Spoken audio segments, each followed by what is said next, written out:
Let's begin by relaxing ourselves using our breathing.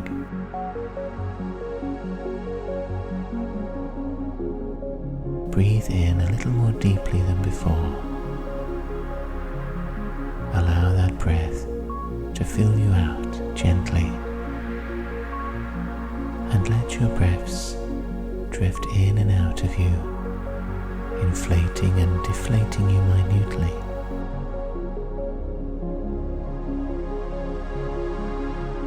Each breath bringing in a sense of spaciousness and calm.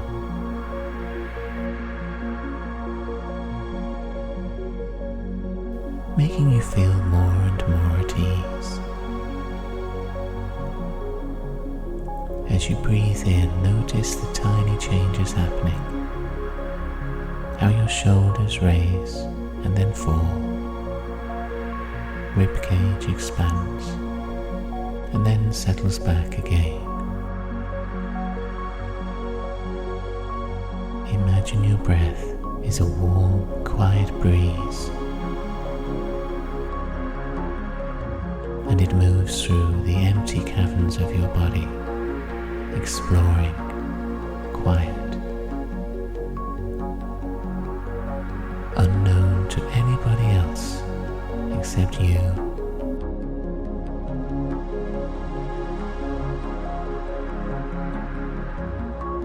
You gently feel it, softly moving with your breath, down into your chest and out. Imagine that breath can go further, down your arms, all the way to the fingertips. It travels down your chest, through your hips, down your legs all the way to the toes, the heels.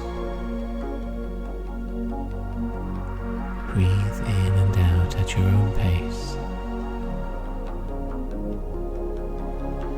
Find the right speed of breathing for you.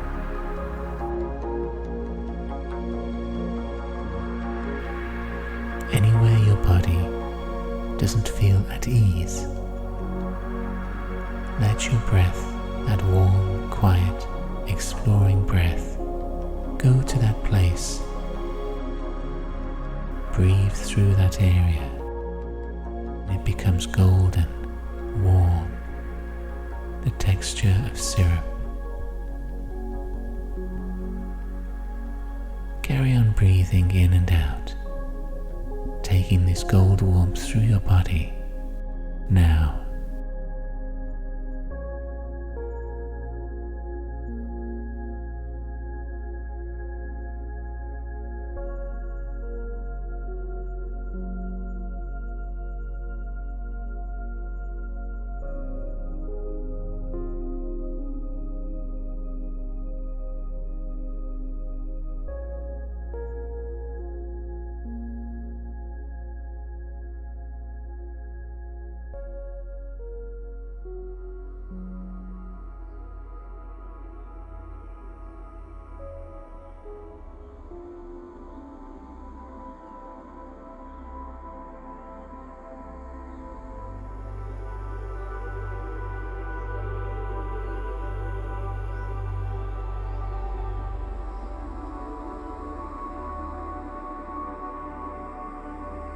While you are breathing, your body is slowly moving on the surface of a great mass of water. You're on a boat out on a shallow sea, and it's a sunny afternoon.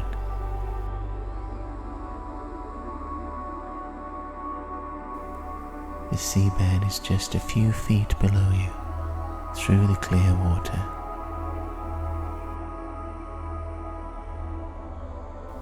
Under the ripples of the surface, pebbles sit amongst pale sand. A crab might watch you from the seabed, a claw held like a cloak before it, and fish move in shoals, showers of silver, underneath this small boat where you are the only occupant.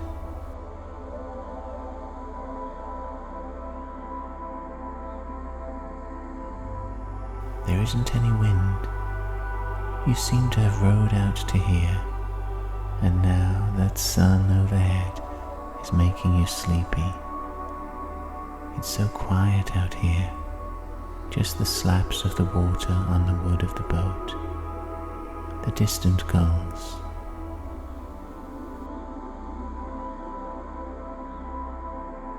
Rest here in the warmth of the sun. Lie back. Feel the boat rise and gently fall, held safely by the water.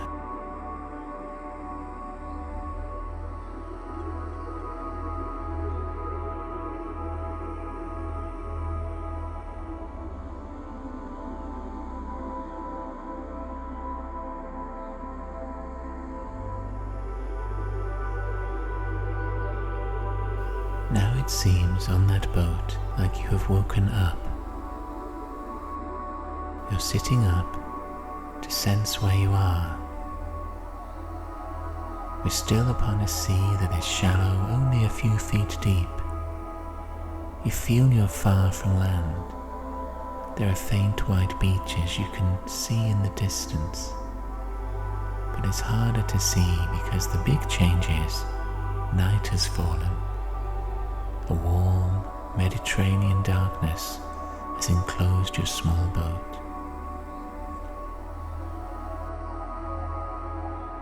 There's enough light from the stars overhead to let you see the surface of the water, and that water still slaps and laps very gently against the hull of your vessel. Overhead, in that enormous sweep of open sky, the Milky Way is strung. And under it, you in your boat feel very tiny, lit here by the combined glow of countless long-vanished suns. How does it feel to be out here, just you, the sea and the stars? Which of those elements, water, air or fire, draws you the most?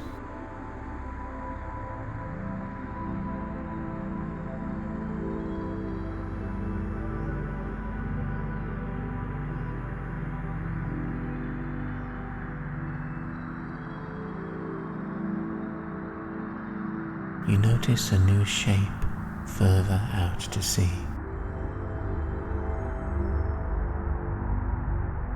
In the distance it rises, a dark outline. It's a square with a low black triangle on top. It seems to have flickers of colour at its centre. It can't be a ship. It isn't lit with artificial lamps. And the glow of those colours that come across the surface of the water to you is ethereal. It's hard to focus upon, like stars you can only see when you look out the corner of your eyes. Take up the oars in your boat and begin to pull them in the water, feeling how the muscles in your arms push you forwards through the night. Let your whole body move into the act of rowing, taking the oars deep through the water as your arms and back pull, splashing, and the boat smoothly moves forwards. We're getting closer now. That dark outline is looming. We can see it's a temple in the Grecian style, fluted columns holding a roof high in the starry sky. There is a temple out here in the shallow sea. Once it was on land, but it's long been flooded. Rowing closer, we understand what those curious fleeting colours are. The columns of this temple are of diverse stones, each veined with different crystal strands. These crystals glow with inner light. Some faint like stars, others are more concentrated, pulsing, flickering like flames. The colors too are varied. One column is characterized with deep green flecks running up and down in the rock. Its neighbor is laced with crimson, and next to that, peacock blue. Some columns are completely dark. Others are alive with threads of purple, yellow, pink, and the water plays with all these colors, stretching the reflections. The sea has flooded the temple's floor, and the columns rise like a forest from it. Now in your boat here, faced with this structure, think of your favorite two types of crystal. Somewhere here, there will be two columns side by side in those two types of crystal you so like. There's somewhere here in this perimeter of columns. So take a moment to row your boat around the outside of a temple here in the dark quiet, and find where your two columns are waiting for you.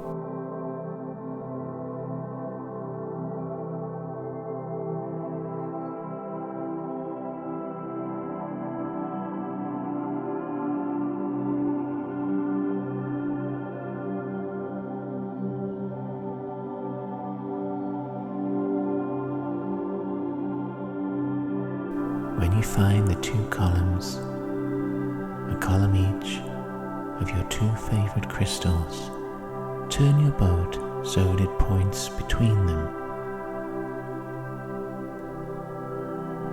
Sense how the columns rear up, dwarfing you, holding up that heavy stone roof.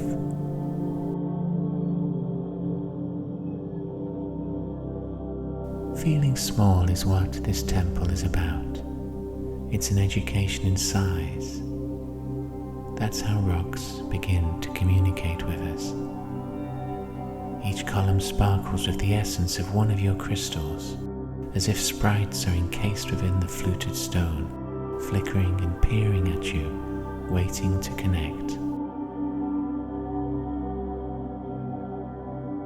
If this temple was made with this in mind, as a place for interaction with divine earth forces, where we can transcend our human form and merge with something greater and older, then this here is an opportunity to treat with respect. So let's pause a moment in our boat facing the two columns and think what you'd like to gain from these stones. Consider the time these rocks formed within in the molten earth millions of years ago. To those rocks, your lifespan is inconceivably slim, unnoticeable without the greatest effort on their part. To help them, let's condense what you're about, what you want to be. Do this now. Convey by thought why you've chosen those two crystals. Explain to the columns to the temple. Is it the color, the shape, the alleged properties of the stones? Is it some historical incident that's drawn you to them? Take a moment here to send this condensed explanation to inside the columns.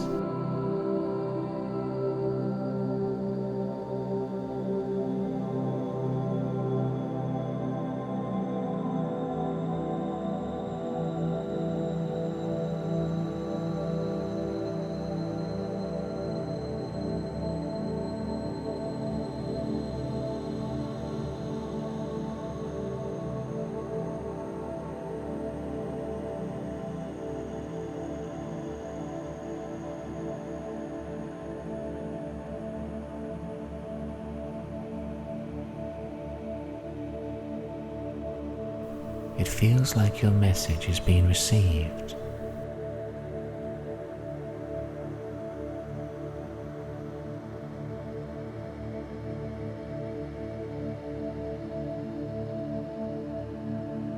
So pull the oars, move forwards between the pair of columns.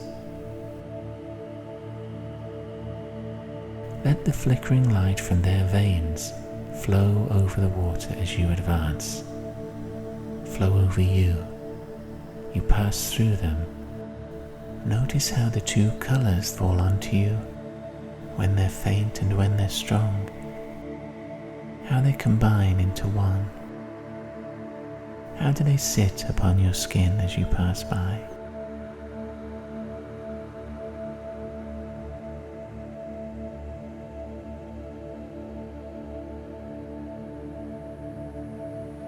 Your little boat moves into a grid of many flickering enormous columns.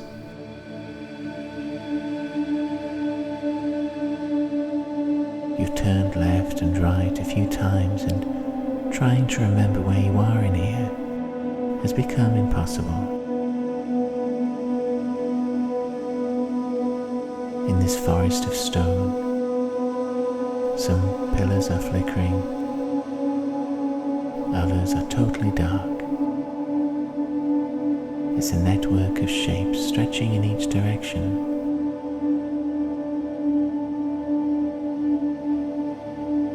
As you pull on the oars, light is glowing under your bunched fingers. Your two crystals are embedded in the oar handles, part of the boat. Your vessel itself is like a divining tool, pointing itself where it wants to go.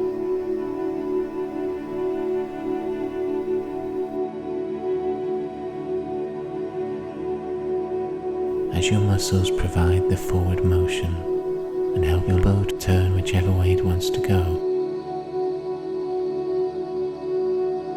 you'll turn left and right, looping amongst the columns.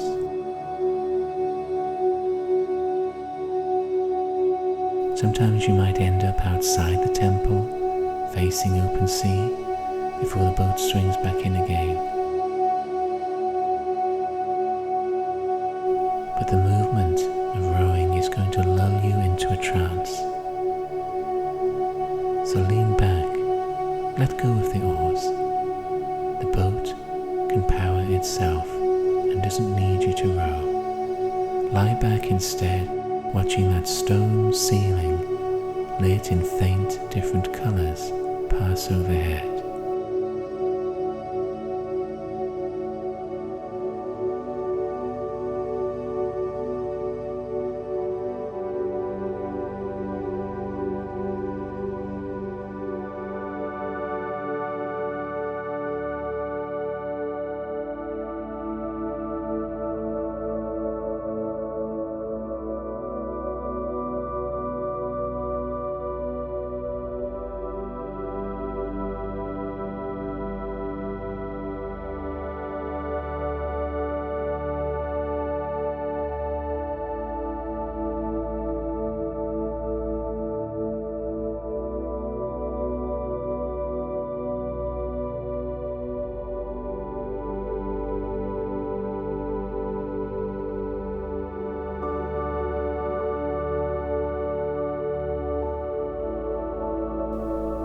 You feel a nudge at the back of the boat.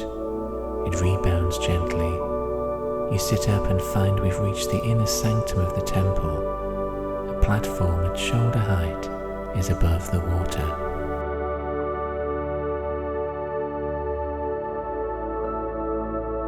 As you stand up in the boat, you have your two crystals back in your hands again. Before you are 4 stone steps leading up to the platform, green with seaweed. It's twice the height you're used to. These stairs weren't designed with humans in mind. But you manage, with your knees and elbows, to get up them.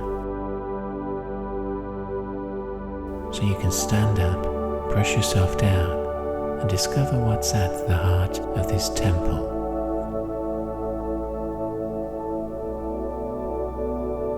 In front of you are the walls surrounding an inner room, walls of veined marble.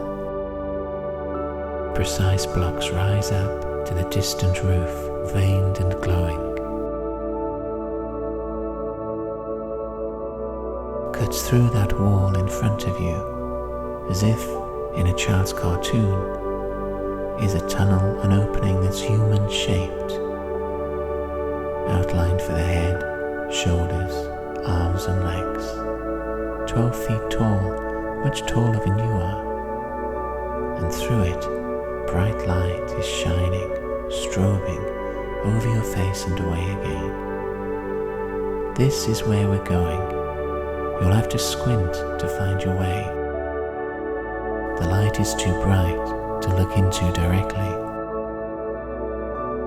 With your crystals in your hands, call to mind once more that summary, that explanation of yourself you gave to the 2 columns earlier, of who you are, what drew you to these crystals.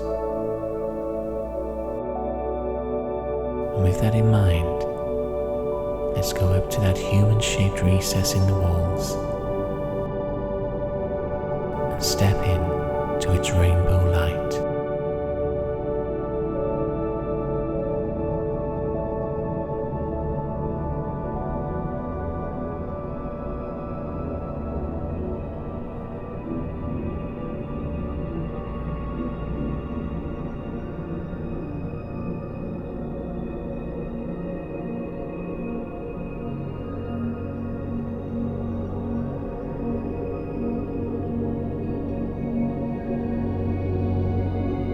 You sense the walls pulling away, the space around you growing. Your eyes register light near and far, moving through the spectrum at different speeds and directions. The crystals in your hands vibrate. Instead of you holding them, it's like they're holding your hand, and each is pulling in a different direction, keen to show you things. Let's go with one of them. Allow your consciousness to flow down one arm to the palm encasing that stone. As you reach it, all becomes light. Pure crystal consciousness fills the chamber. Your crystal can access any other point instantaneously. Though immeasurably older than we are, with lifetimes of millions of years compared to our decades, these stones also exist in a much faster now than any we have experienced. So this stone in your hand whisks you up near the roof, out to where the columns pulse light, and then down to the seabed's hardness under the water. It shares an ancient memory of liquefaction through heat, furious magma that it pushes through and meets other elements within as it seeks cooler temperatures.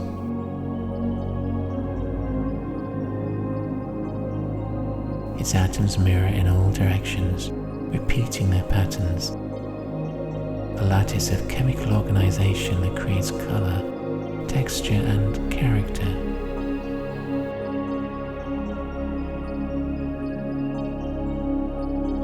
As this ordering occurs, you feel the planet core heat at its back, propelling you towards vents in the crust, to a molten state in which many forms could be taken.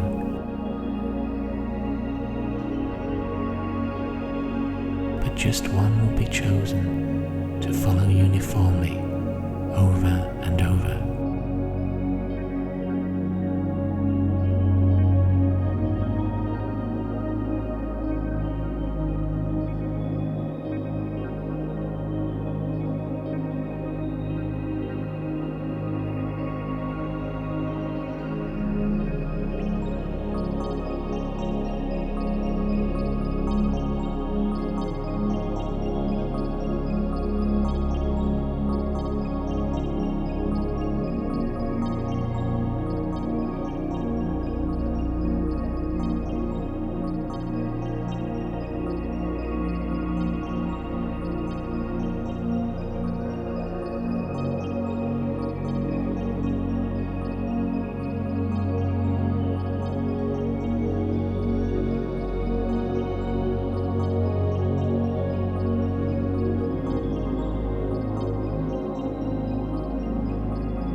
palm, and your consciousness races through your chest, down that second arm to where the other crystal is in your hand.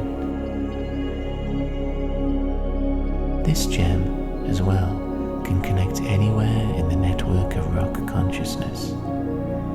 But where the last stone looked backwards, this looks forwards.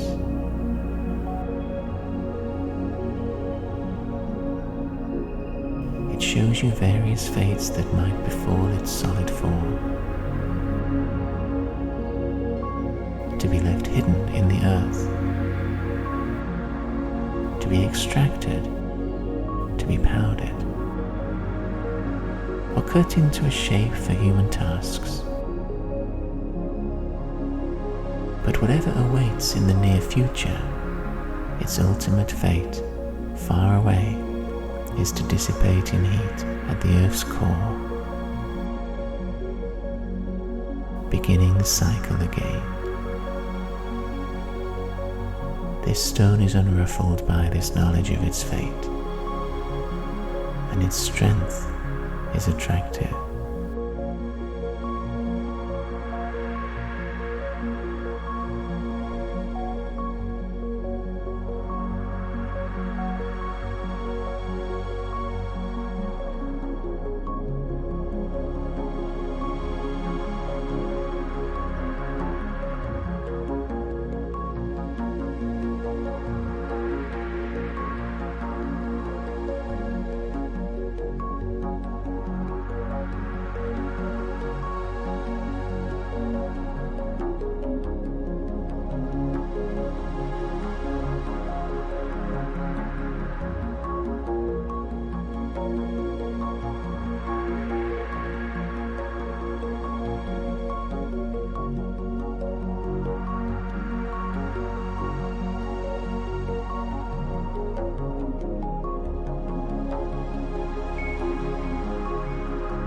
The rainbow light strobing around you on all sides in this inner room speeds up now. It shines inside your body, not waiting for your eyes to admit it.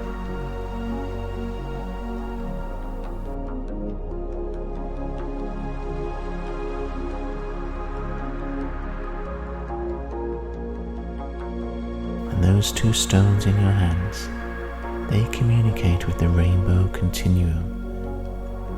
The light becomes curious. In it, a paddle-like hand momentarily parts the silky waves to spy upon you. You sense it has an opening, perhaps a mouth wide in speech you can't hear, speech intended for stones.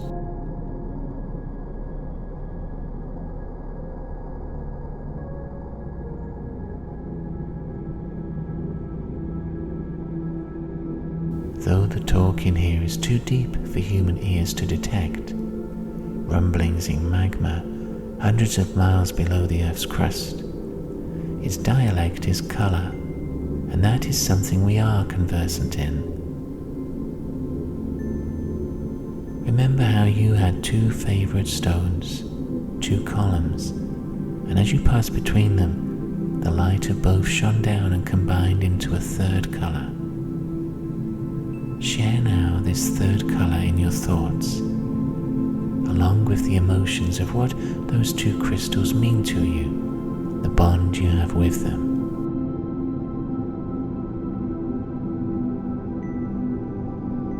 Think again for your two stones, why you like them,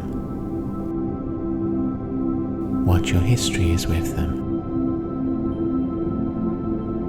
and add to those thoughts how you feel about their combined color, that third light.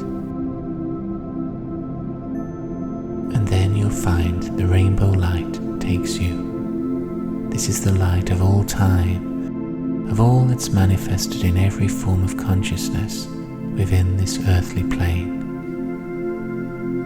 In it is a vast array of data, from many life forms you recognize, from others you may be biased against recognizing. But whatever data you find, there'll be a message in here concerning your bond with these crystals, and it will go beyond simple liking of color or shape, past the hand-me-down meanings we may have inherited for those stones. And in the light you'll find the essence of the stones themselves. And once you find that essence, it will reveal why you chose them and why they have chosen you. So go for a few moments into this living rainbow light and discover what's waiting for you.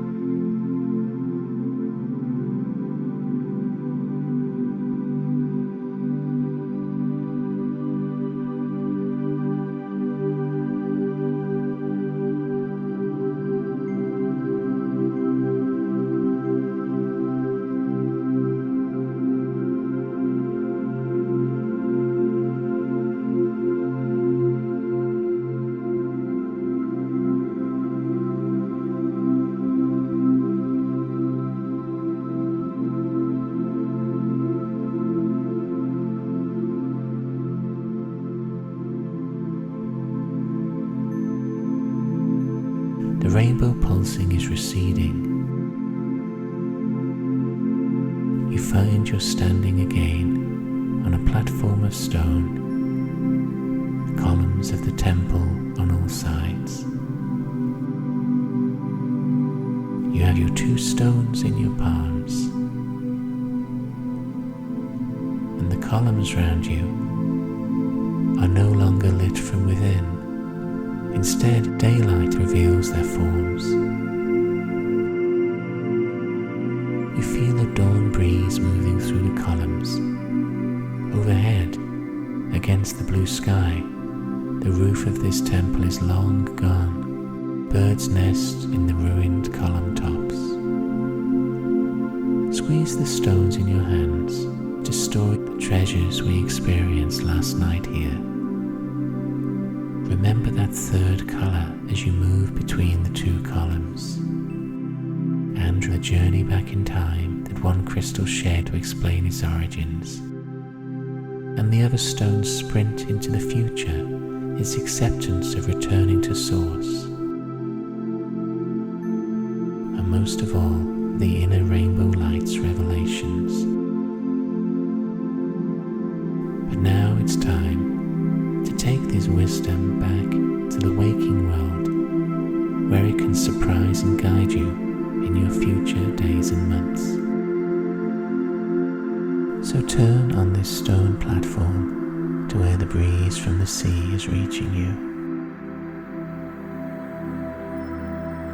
Imagine that breeze is strong enough to lift you and turn you onto your back, as if you are no heavier than an autumn leaf or a feather. Surrender to the breeze, it will hold you securely, beginning to carry you between the columns, rising upwards past the bird's nests into the open sky. Now the columns, the water below you is receding distantly into the back of your mind. We instead will seek out where you've left your physical body waiting, sitting or lying down. Move over to find where it is. Go through the rooftops, the ceilings, and position yourself just slightly above your physical body so that we can gently and carefully breathe the imaginative body back inside. So breathe with your physical body in and go in with that breath. Take your essence in, and as you breathe in and out, let that breath go all the way through your body, right down to where your feet and toes are, and leave your essence down there. Let's breathe in again and take that breath down to where the heels, the ankles and the calves are. Breathe in once more, and let's leave ourselves where the knees and the thighs and the hips join. Breathe in and go down with the breath to your stomach, your tummy.